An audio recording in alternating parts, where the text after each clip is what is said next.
The Galactic Council chamber vibrated with confidence as dozens of species argued over who would lead the proposed conquest of Earth. Charts floated in the air, displaying human population density, energy output, industrial distribution, numbers the Council interpreted as signs of vulnerability. They spoke of Earth the way predators discuss cornered prey, convinced the blue planet was a resource to be harvested, not a world with teeth. Their certainty was bold, loud, and blinding. But at the edge of the hall, a single delegate watched them with a tightening chest, remembering a sight that still woke him from sleep: a human smiling calmly in the middle of chaos. He knew that expression better than he wished. It was the look of a species that didn't fear being outnumbered. He cleared his throat once, and the room barely acknowledged him. When he finally spoke, his voice cut through the chatter with an unease that unsettled even those who mocked him. He told them they were mistaking youth for weakness, mistaking chaos for incompetence, mistaking unpredictability for lack of strategy. He warned them that Earth was not quiet because it was defenseless. It was quiet because humans were choosing to be. He described their technology not as primitive but as aggressively adaptive, their minds not as erratic but as dangerously flexible, their biology not as frail but as bizarrely resilient. He reminded the chamber that humans evolved on a death world filled with predators, diseases, and environmental extremes no council species could endure. They thrived where others would be erased. Laughter broke out. Accusations of fearmongering followed. Some called him melodramatic, others suggested he had been traumatized by an insignificant border conflict. So he told them what really happened, how his fleet had made the mistake of underestimating humanity. How they entered human space expecting surrender, only to find their strategies collapsing the moment humans understood them.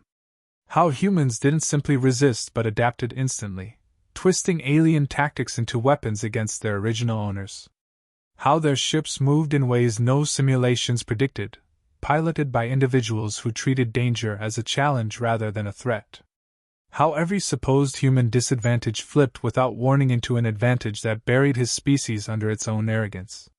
His voice didn't rise, but the silence around him grew heavier. He described the moment his commanders realized they were outmatched not in numbers or technology but in will. Humans fought like they were born expecting the universe to try to kill them, and they had long decided it wouldn't succeed. When the humans finally offered terms, they didn't do it because victory was uncertain. They did it because they didn't want unnecessary casualties. That terrified him more than any human weapon. Mercy from a species that capable meant they were confident enough to choose restraint. Again the Council dismissed him. They claimed humanity's victories were accidents, strokes of luck, anomalies. They argued humans lacked the coordination to face the combined armadas of dozens of civilizations. They pointed to Earth's fragmented governments and constant internal disputes, failing to understand that humans were most dangerous when they were divided, because their instinct wasn't unity. It was competition, innovation, and relentless forward momentum. The delegate tried to warn them that human conflict wasn't a weakness but the engine of their evolution, and that underestimating humanity's response to external aggression was the most catastrophic mistake any species could make. But the chamber had already made up its mind. Proposals were drafted, fleets were assigned, and resource distribution schedules were calculated with smug certainty. The Council believed Earth would fall quickly, that humans would crumble under the pressure of a coordinated galactic strike. They spoke as if victory was already guaranteed. The delegate looked around the hall one last time, realizing nothing he said would break through their arrogance. They were about to provoke a species that didn't break, didn't surrender, and didn't forgive existential threats. A species that smiled at danger because fear didn't stop them, it sharpened them. He whispered the final warning that no one wanted to hear. If you invade Earth, you won't conquer it. You'll survive only if the humans allow it. The chamber reconvened with colder air, but the arrogance had not faded. The delegate stood again, this time determined to explain not mythology, not rumors, but the biological and psychological facts that made humans an anomaly the galaxy still failed to understand. He began with their bodies, describing how humans possessed a level of pain tolerance that defied medical logic. They operated with injuries that would immobilize most species. Their muscles rebuilt faster, their bones mended sturdier, and their immune systems treated foreign pathogens as puzzles to solve, not threats to fear. Their endurance bordered on unnatural, allowing them to traverse distances or sustain exertion no council species could match. He moved to their senses, calling attention to humanity's ability to function through sensory overload. Where other species collapsed under stress, humans grew sharper, quicker, and unnervingly calm. Their brains thrived in conditions that should have fractured them: chaos, noise, unpredictability, and sudden change. This cognitive flexibility let them process unfamiliar technology almost immediately. Many species required months to understand new systems. Humans required hours. When they captured alien tools, they didn't study them, they repurposed them before the original designers even recognized what had happened. He recounted a moment from his species encounter, when humans dismantled a captured drone and rebuilt it into a guided explosive, using nothing but debris and intuition. They didn't consult manuals or protocols, they simply acted, guided by an instinctive understanding of cause and effect. That adaptability frightened him more than their weapons. You could predict lasers, engines, shields. You couldn't predict a species that saw limitations as temporary suggestions. Then he spoke about psychology. He described human soldiers laughing under fire, communicating with casual confidence even when surrounded, moving as if fear never reached them. They weren't emotionless, far from it. Their emotions burned bright, fueling their determination. They fought with a strange mix of empathy and ruthlessness, capable of kindness in one moment and unstoppable resolve in the next. This complexity made them unreadable to other species. His people mistook human compassion for softness and human unpredictability for instability. Only when their defenses collapsed and their strategies crumbled did they understand the truth. Humanity's emotional depth made them more dangerous, not less. He explained how humans viewed conflict not as an interruption of life but as something life had prepared them for. Their history was a tapestry of calamities: hunger, disease, war, environmental extremes. Every trial forged stronger generations. Their civilization advanced not despite adversity but because of it. Where other species sought stability, humans learned to thrive inside storms. The Council still insisted humanity lacked discipline. So he described the human ship his people encountered: its hull over-engineered, its core systems redundant, its defenses layered like it expected the universe to throw its worst at it. The ship's crew didn't posture, threaten, or boast. They simply demonstrated a fraction of their firepower. Not enough to destroy, just enough to reveal the scale of what they were capable of.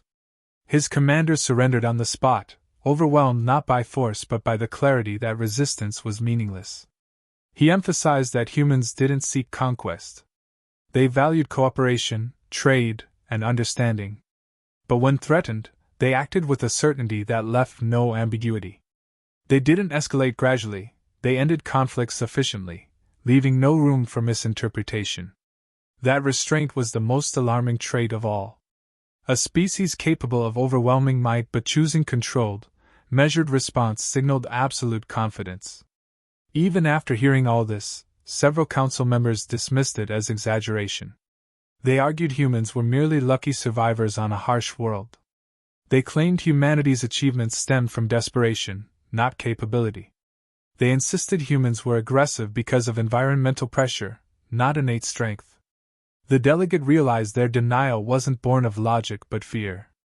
Accepting the truth meant accepting that a younger species was already beyond them in domains that mattered most during war.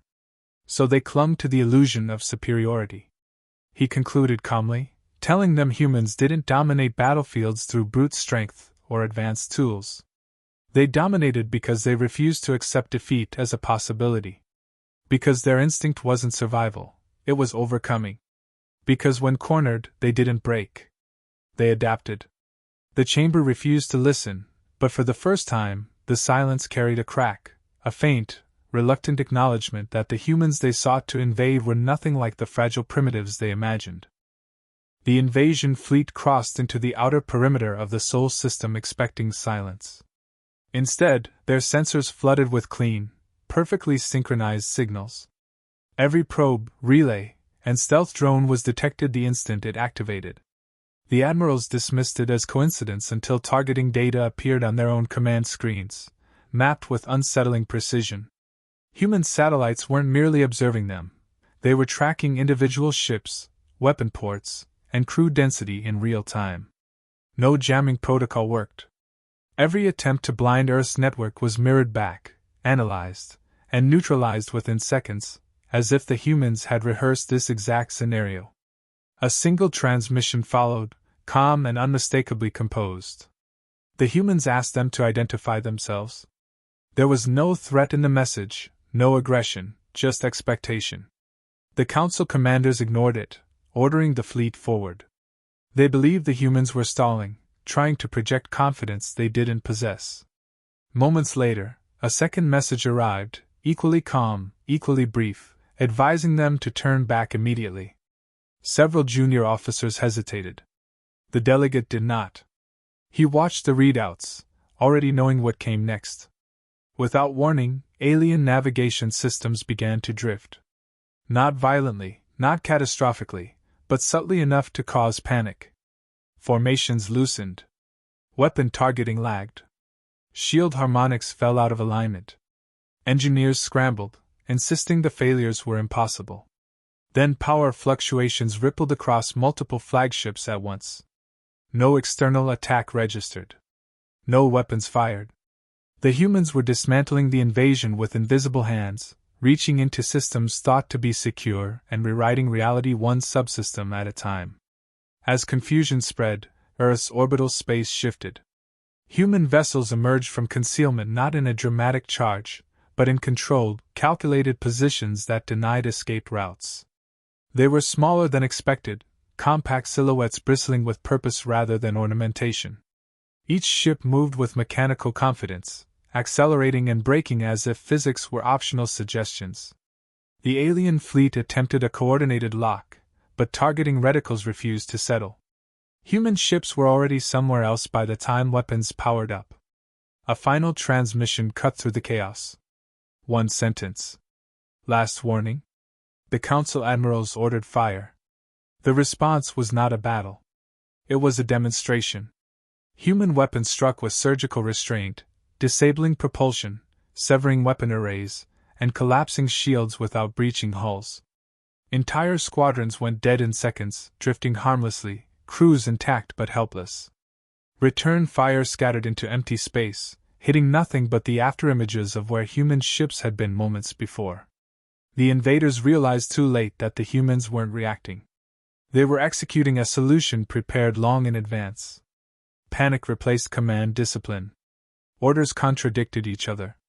Retreat signals overlapped with attack commands. The fleet fractured under its own confusion, while human vessels moved methodically, neutralizing ship after ship with dispassionate efficiency. No taunts followed. No declarations of dominance. Just quiet competence. The delegate watched as the invasion collapsed in real time, every prediction he had voiced unfolding exactly as feared. The humans had not mobilized in haste. They had not scrambled defenses. They had simply revealed what was already in place, waiting patiently for someone reckless enough to test it. As the last functioning flagship lost power and drifted silent, a realization settled over the surviving crews. Earth had not been defending itself. It had been controlling the encounter from the first second. And now the humans waited again, not for surrender, but for acknowledgement that the outcome had never been in doubt. Silence followed the collapse of the invasion fleet, broken only by fragmented distress signals and uncontrolled breathing across alien bridges. Human ships did not advance further. They held position with deliberate stillness, weapons powered but idle, as if waiting for the invaders to finish understanding what had happened. Systems across the disabled armada continued to shut down in precise sequence, not chaotically, but cleanly, ensuring no accidental detonations, no loss of life. It became painfully clear this was not annihilation. It was containment. Then the next phase began. Human drones appeared inside alien vessels without breaching hulls, materializing through controlled spatial insertion that ignored conventional security. They moved slowly, non-threatening in posture, projecting clear instructions in multiple languages. Weapons were disabled, not seized violently but locked remotely. Life support stabilized. Fires were extinguished before crews even reached them. Medical compartments activated on their own, stocked with supplies calibrated to alien biology. Panic gave way to confusion, then to fear of a different kind. The humans were not acting like conquerors. They were acting like caretakers who had already decided the fight was over. Boarding teams followed, human figures in neutral-colored armor, faces visible, movements calm. They did not shout. They did not rush. They walked through corridors filled with stunned alien soldiers who had expected execution and instead received instructions to sit, breathe, and remain still. Wounded invaders were treated first. Broken limbs were stabilized. Toxic exposure was neutralized. Some aliens resisted at first, unable to process mercy from a species that had dismantled them so effortlessly. Human Marines responded not with force but patience, repeating instructions until compliance came naturally. The psychological impact spread faster than any weapon. Entire crews collapsed under the weight of it. They had prepared themselves for death or captivity, not kindness delivered from a position of total dominance. Officers broke down, struggling to reconcile their assumptions about human savagery with the reality unfolding around them. The delegate watched reports stream in, each confirming the same impossible truth. Humanity was proving its superiority not by destruction, but by restraint.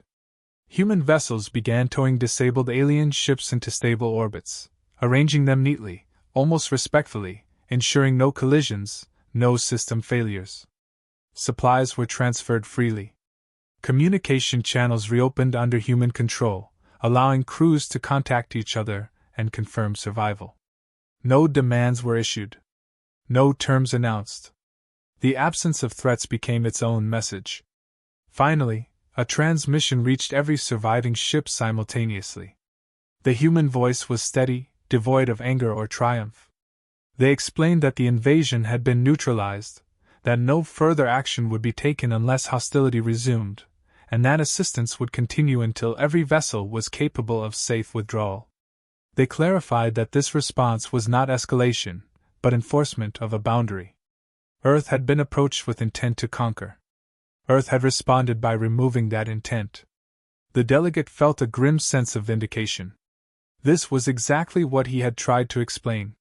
Humans did not seek to dominate others, but they refused to be dominated themselves. Their mercy was not weakness, it was confidence sharpened by capability. They could afford compassion because no one in that system could challenge them. As alien crews were escorted, treated, and stabilized, the fear deepened rather than eased. A species that could erase fleets but chose instead to preserve lives was far more dangerous than one driven by rage. It meant the limits were self-imposed, not enforced by others. It meant that if those limits were ever removed, nothing in the galaxy could stop them. When the last alien ship was secured and made ready for departure, human vessels remained silent, vigilant, and unmoved. They did not celebrate. They did not pursue. They simply waited, as if daring the universe to misunderstand them again. The invasion had ended without genocide, without conquest, without spectacle. And every surviving alien knew the same terrifying truth. This had been humanity holding back. The emergency convocation of the Galactic Council was nothing like the one that had authorized the invasion. Confidence had evaporated, replaced by rigid silence and carefully controlled fear. Representatives sat farther apart, voices restrained, eyes avoiding one another as reports finalized the scope of the humiliation. Entire armadas neutralized without meaningful resistance. No planets taken. No victories claimed. Only a single unavoidable conclusion remained: Earth had not been tested. Earth had tested them. The delegate was invited to speak again. This time, no one interrupted. He did not accuse them or raise his voice. He simply reminded them that every warning he had given had proven accurate. Humanity had not retaliated in anger, nor sought vengeance. They had responded with precision, restraint, and absolute authority. That, he explained, was the most dangerous posture a species could adopt. A being that lashed out in rage could be predicted. A being that acted calmly while holding overwhelming power could not. As if summoned by the acknowledgement, Earth requested formal contact. The council chamber accepted before hesitation could take hold. A human diplomat appeared on the central projection, unarmed, composed, and unmistakably aware of the imbalance in the room. There was no threat in the human's expression, no satisfaction. Only certainty. The diplomat spoke plainly. Earth had no interest in conquest, no desire to rule, and no ambition to dominate interstellar politics. Humanity wished to trade, to explore, and to coexist. But Earth would never tolerate attempts at subjugation, exploitation, or annihilation. Any force that crossed that boundary would be rendered incapable of continuing the attempt. The message was not framed as a warning. It was presented as a fact, the way gravity or stellar fusion was discussed. The diplomat clarified that the recent encounter had been intentionally limited. No classified systems had been revealed. No full military mobilization had occurred. What the council witnessed was the minimum response required to ensure survival. If escalation had continued, the outcome would have been irreversible. Silence gripped the chamber. For the first time in recorded council history, no one argued. They understood now that humanity's internal divisions, emotional volatility, and chaotic history were not flaws. They were training. Humans had evolved by enduring constant pressure, adapting faster than disasters could destroy them. Conflict had not weakened them. It had refined them. Where older civilizations stagnated in comfort and predictability, humans advanced through friction. The diplomat concluded by offering formal peace, mutual defense agreements, and regulated trade. The terms were generous, almost disarming. Yet beneath the diplomacy lay an unspoken truth that every species in the chamber felt instinctively. These offers were extended not from necessity, but from choice. Humanity did not need allies to survive. Allies were simply preferable to enemies. When the transmission ended, the Council ratified the accords unanimously. Earth was designated a protected sovereign system. Invasion doctrines were rewritten. Strategic models were quietly deleted. The galaxy adjusted its behavior overnight, not through coercion, but through understanding. The delegate remained seated long after others departed. He felt no triumph, only relief that the lesson had been learned without extinction. Humanity returned to silence, resuming exploration, commerce, and internal debate as if nothing extraordinary had occurred. But the universe would never see them the same way again. Earth was no longer viewed as a frontier world or a rising power. It was recognized for what it had always been. A species capable of ending wars without starting them. A civilization that could dominate yet chose restraint. A people who smiled not because they were harmless, but because they knew exactly how dangerous they were, and did not need to prove it again.